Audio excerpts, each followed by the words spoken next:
चतरा में रविवार का दिन पूरी तरह से सियासी माहौल में डूबा रहा। महागठबंधन की तीनों पार्टियां कांग्रेस, झामुमो और राजद ने अपने अपने कार्यक्रमों से जिले की राजनीति को गरमाए रखा। लेकिन सबसे बड़ा सवाल ये उठता है कि तीनों दलों की सरकार राज्य में चल रही है, पर चतरा में तीनों की राजनीतिक राहें अलग अलग क्यों है? शहर की सड़कों से लेकर चौक चौराहों तक हर जगह राजनीतिक गतिविधियों का जमघट था, लेकिन कहीं भी गठबंधन वाली एकता की तस्वीर दिखाई नहीं दी। कांग्रेस पार्टी के जिलाध्यक्ष चंद्रदेव गोप एवं कांग्रेस नेत्री आभा ओझा के नेतृत्व में पोस्ट ऑफिस चौक के पास संविधान निर्माता बाबा भीमराव अंबेडकर के प्रतिमा के समीप केंद्र की भाजपा सरकार द्वारा मनरेगा के नाम बदलने के विरोध में उपवास सह धरना प्रदर्शन किया गया। पूर्व राज्यसभा सांसद धीरज प्रसाद साहू, पूर्व मंत्री सह लोहदरगा विधायक डॉक्टर रामेश्वर उरांव, मनिका विधायक रामचंद्र सिंह चेरो ने केंद्र सरकार पर इस दौरान जमकर हमला बोला। उन्होंने कहा, योजनाएं गांधी की, नाम किसी और का, ये सम्मान नहीं, राजनीतिक सौदा है।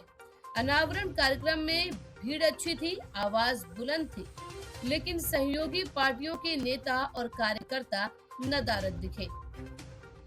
ऐसे में पूछा जाने लगा कि गठबंधन में साथ है या फिर सरकार में। मनरेगा के तहत था क्या कि लोग गांव में बैठ करके आपस में तय करते थे कि अमुक काम होना चाहिए और डायरेक्ट मजदूर के खाते में पैसा जाता था। वो बाहर काम करने नहीं जाते थे, बाहर से उनको कोई उतना लेना देना नहीं था, यहाँ पैसा मिलता था, अपना आराम से जीते खाते थे। दूसरी बात है कि वो जो काम होता था वहाँ सारी व्यवस्था होती थी, उनके बच्चे को खिलाने के लिए उनके नाश्ता पानी का इंतजाम, पानी घड़ा में रखने का इंतजाम, सारी व्यवस्था थी। लेकिन इनके कानून में तो अब नहीं है। लोग लंबर बोल करके मूर्ख बना रहे हैं लोगों को। यही मेरा कहना है, इन लोगों का तानाशाही हम लोग नहीं चलने देंगे, चाहे जैसे भी होगा हम लोग विरोध करेंगे और इनको वापस लेना होगा। इस बैठक का उद्देश्य है, एक दिवसीय उपवास धरना है, मनरेगा बचाओ संग्राम, जिसको हमारे केंद्र में बैठी मोदी सरकार हमेशा सब चीज़ का जो नामकरण किए जा रही है। इसी बीच एक हमारे जो महात्मा गांधी के नाम से हमारे यहाँ जो मनरेगा का हक अधिकार जो दिया गया था हमारे गरीबों के बीच, मोदी जी ने उसको भी नामकरण करने का काम किया है। आज उसी के हम लोग विरोध में बैठे हुए हैं, और विरोध में इसलिए बैठे हुए हैं कि मनरेगा को वापस लाना होगा। VVG राम जी नहीं चले। होटल सेलिब्रेशन में राजद ने कार्यकर्ता समागम सह वनभोज कार्यक्रम किया। मंत्री संजय सिंह यादव, पूर्व लोकसभा प्रत्याशी सुभाष प्रसाद यादव, पूर्व विधायक गौतम सागर राणा सहित कई दिग्गज नेता पहुंचे। कार्यक्रम चहल पहल और उत्साह से भरा था और नेताओं ने राजद की मजबूती का दावा भी किया। लेकिन सवाल वही, राजद के प्रदेश पदाधिकारी दिनेश डांगे का ग्रुप होटल से बाहर ही सुभाष प्रसाद यादव का भव्य स्वागत किया, लेकिन वनभोज के कार्यक्रम से दूरी बनाए रखे जाना पार्टी या पूर्व मानने के राजनीतिक शुभ संकेत नहीं है।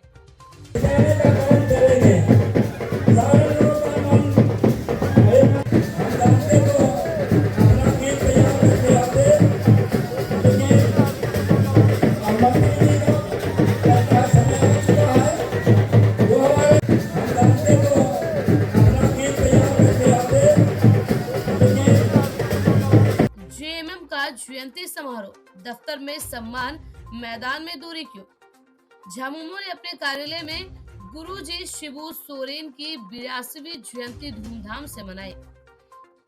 गुरुजी के चित्र पर माल्यार्पण, नारे, गीत और भाषण सब कुछ हुआ। लेकिन जैसे ही बात आई आदिवासी एकता मंच और कांग्रेस द्वारा आयोजित प्रतिमा अनावरण की, तो जेएमएम नेता नजर नहीं आए। कहा गया वह उनका कार्यक्रम था। अब ऐसे में सवाल है कि गुरुजी झारखंड के थे या किसी एक दल के?